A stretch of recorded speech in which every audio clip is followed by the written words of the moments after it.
പക്ഷേ എങ്കിലും പള്ളികളുടെ സ്വാധീനം ഞാൻ പറഞ്ഞില്ല, അതിനകത്ത് ചില അണ്ടർ കറൻസ് ഉണ്ട്. സ്വാഭാവികമായിട്ടും നമുക്ക് അതിനെ കണ്ടില്ലെന്ന് മരിക്കാൻ കഴിയില്ല.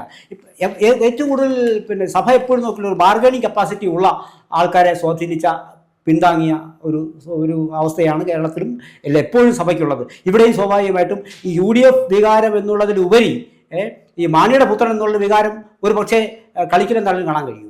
ഇല്ല, അങ്ങനെ ഉണ്ടെങ്കിൽ അത് നേരത്തെ തന്നെ അവർ ജയിപ്പിക്കേണ്ടതല്ലേ? സാഹചര്യം മാറിയിരിക്കുന്നു. നാളെ ഇദ്ദേഹം തിരിച്ച് UDFിലേക്ക് പോയില്ലെന്ന് പറയാൻ പറ്റുമോ? അതാണ് പറഞ്ഞത്, ഒരു മുൻകൂട്ടി ഇതിനകത്ത് ചില ചർച്ചകൾ നടത്തിയിട്ടുണ്ടാവും. ആ ചർച്ചകളുടെ അടിസ്ഥാനത്തിൽ സ്വാഭാവികമായിട്ടും അത് പിന്നെ വർക്കൗട്ട് ചെയ്യണം എന്ന് ഞാൻ പറയുന്നില്ല, ചെയ്യാനുള്ള സാധ്യത നമുക്ക് തള്ളിക്കളയാൻ കഴിയില്ല. ഏറ്റവും ഒടുവിലായി നടന്ന ലോക്കൽ ബോഡിയുടെ കാര്യം കൂടി ഞാനിപ്പോൾ പറഞ്ഞു തരാം. 50 വോട്ടിലാണ് UDF.